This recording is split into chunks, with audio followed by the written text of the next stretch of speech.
General board में हंगामो मच्यो। भाजपा सभ्यों और विपक्षना सभ्यों वच्चे उग्र बोलाचाली थता जनरल बोर्ड गणतरीना मिनिटों में समेटी लेवायुं। डीसा जनरल बोर्ड में विपक्षना सभ्यों सहित अपक्षना सभ्योए अनेक ठरावोने लई वांधाओ रजू कर्या हता। डीसा शुभम पार्टी प्लॉट थी नेशनल हाईवे जोड़ता नवीन रोड बनावानी कामगीरी सामे वोर्ड नंबर 5 अपक्ष सभ्य मधुबेन केला द्वारा वांधो रजू करायो। त्यारे रजूआतोनी वच्चे ज वोर्ड नंबर 6 सभ्य वासुभाई मोढ द्वारा विपक्षना सभ्यने पाकिस्तानी गणाता उग्र बोलाचाली थी, जे बाद जनरल बोर्ड त्यां ज अटकी गयुं। आ तरफ डीसा पालिका में जनरल बोर्ड में कया मुद्दा लेवामां आव्या ए बाबते प्रमुख ने सवाल करता ते खुद पण अजाण होय तेवुं जोवा मळ्युं। गई वखते बोर्ड चाल्युं नहोतुं। गया वखते बोर्ड चाल्या वगर लगभग घणा बधा खोटा ठरावो थयेला छे, तो ए बाबते अमे विरोध दर्शावीए छीए।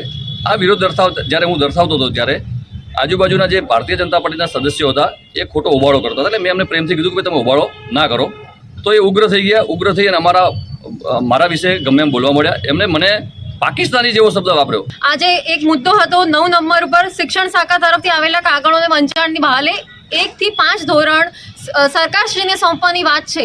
એટલે આ કરીને નગરપાલિકા પોતાની અસક્ષમતા સાબિત કરે છે। હવે વાત સુરતની કરીએ તો સુરત મહાનગરપાલિકાની પેટા ચૂંટણીનો પણ માહોલ ગરમાયો છે। સ્થાનિક સ્વરાજ્યની ચૂંટણીના પડઘમ વાગી ચૂક્યા છે। વોર્ડ નંબર 18ની પેટા ચૂંટણીમાં ત્રિપાંખીયો જંગ છે। સૌપ્રથમ કોંગ્રેસે, ત્યારબાદ આમ આદમી પાર્ટીએ અને આખરે ભારતીય જનતા પાર્ટીએ પોતાના ઉમેદવારોના નામોની જાહેરાત કરી। વોર્ડ નંબર 18માં ભાજપ કાર્યકર્તાની પસંદગી કરાઈ। વોર્ડ નંબર 18માં જીતુભાઈ કાછડિયાની પસંદગી કરવામાં આવી।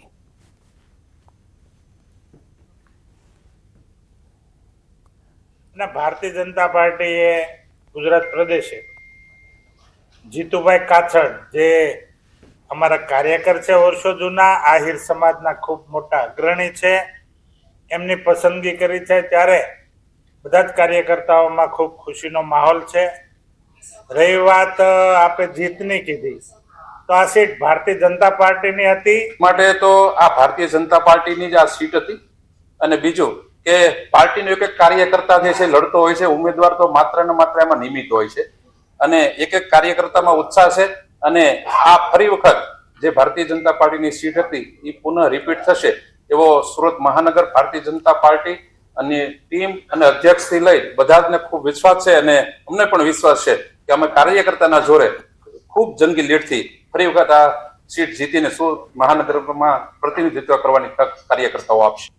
अमरेली जिल्लाમાં 4 નગરપાલિકાની ચૂંટણી યોજાવાની છે। ત્યારે સાવરકુંડલા શહેરમાં વોર્ડ નંબર 3ની પેટા ચૂંટણી યોજાવાની છે, જેમાં કોંગ્રેસના ઉમેદવાર રમેશ જયાણીએ પોતાનું ઉમેદવારી પત્ર રજૂ કર્યું। મોટી સંખ્યામાં કોંગ્રેસના કાર્યકર્તાઓ મામલતદાર કચેરીએ એકત્ર થયા। પૂર્વ ધારાસભ્ય પ્રતાપ દુધાતે સફળતા મળશે તેવો વિશ્વાસ વ્યક્ત કર્યો। ઇલેક્શન 100% રમેશભાઈ તરફેણ માહોલ બનવાનો છે, એટલા માટે આજે ફોર્મ ભરવામાં મોટી સંખ્યામાં 18 વર્ણના આગેવાનો હાજર રહ્યા છે અને આવનાર દિવસોમાં જિલ્લાનો સૌથી મોટો જંગ 3 નંબરના વોર્ડમાં થશે। આખરી ચિત્ર સ્પષ્ટ લાઠી સાથેનું આવતીકાલે 2 વાગ્યા સુધીમાં ક્લિયર થશે। આ તરફ अलग वलसाडनी जो आपणे वात करीए तो वलसाड जिल्लाना धरमपुर, पारडी अने वलसाड पालिकानी पण चूंटणी योजावानी छे। त्यारे भाजपे फॉर्म भरवाना अंतिम दिवसोमां त्रणेय नगरपालिकानी तमाम बेठको परना भाजपना सत्तावार उमेदवारोना नामनी यादी जाहेर करी। धरमपुर नगरपालिकाना 6 वोर्डनी 24 बेठको, पारडी नगरपालिकाना 7 वोर्डनी 28 बेठको अने वलसाड नगरपालिकाना 11 वोर्डना 44 उमेदवारना भाजपना उमेदवारोना नाम जाहेर थता ज पार्टीनुं राजकारण गरमायुं, जेनुं कारण छे जाहेर थयेला यादीमां अने अनेक जूना जोगीओने पड़ता मुकाया छे। पार्टीना आ वखतना टिकિટના નિયમો મુજબ 60 વર્ષથી ઉપરની ઉંમરનાઓને ટિકિટ નથી આપવામાં આવી। સાથે જ 3 ટર્મથી વધુ ચૂંટાયેલા અગ્રણીઓને પણ પડતા મુકાયા છે।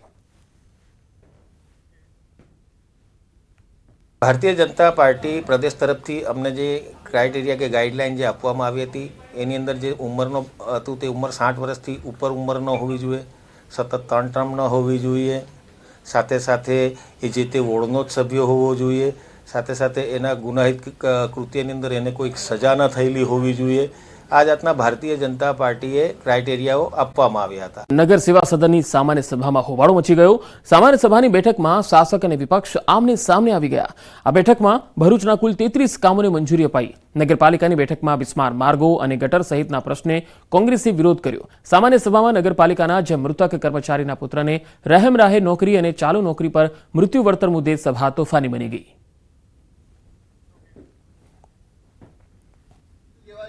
વોટર વિભાગના અંદર કામ કરતા કર્મચારી શંભુભાઈ વસાવા માટે પણ અમારા નગરપાલિકાના સાથી કોર્પોરેટર તેમજ અમારા તમામ કોર્પોરેટરે આ મુદ્દે એને સહાય આપવા અને એના પરિવારમાંથી નોકરી આપવા માટેની જે ચર્ચા કરી હતી એ ચર્ચા દરમિયાન શાસક પક્ષ હર હંમેશ કહી શકાય કે ચર્ચા પૂરેપૂરી નથી કરતું અને ચર્ચા દરમિયાન જ રાષ્ટ્રગીતમાં ઊભા થઈ જઈને રાષ્ટ્રગીતની આડના અંદર પોતે સભા સમાપ્તિની જે કરે છે તે ખૂબ જ નિંદનીય છે. ભરૂચ નગરપાલિકામાં સામાન્ય સભા યોજાઈ હતી.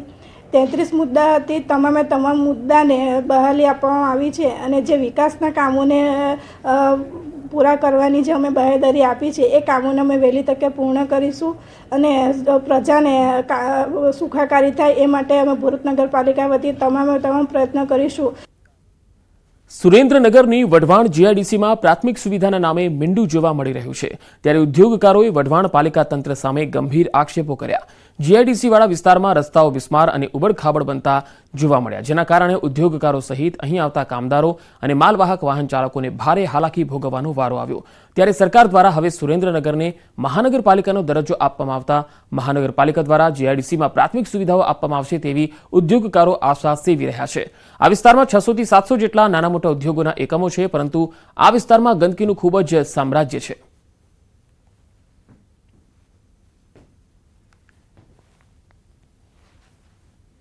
ઘણા વર્ષોથી રોડ રસ્તાની હાલત બહુ જ ખરાબ છે. છેલ્લા 15 વર્ષથી અનેક વખત અમે રજૂઆત કરેલી, પ્રમુખશ્રીને, એન્જિનિયરશ્રીને મુલાકાત લે, પણ કોઈ દિવસ કોઈ કામ થતા જ નથી. આ વિસ્તારમાં ઓછામાં ઓછા 650 યુનિટ આવેલા છે. ઇન્ડસ્ટ્રીઝ માટે આ સુરેન્દ્રનગરનો એકમાત્ર એવો વિસ્તાર છે કે જ્યાં આગળ આટલી મોટી સંખ્યામાં ઇન્ડસ્ટ્રીઝ અહીંયા આવેલી છે. 25,000થી વધુ કામદારો આ વિસ્તારમાં કામ કરે છે, છતાં પણ પ્રાથમિક સુવિધાઓનો ખૂબ જ અભાવ છે.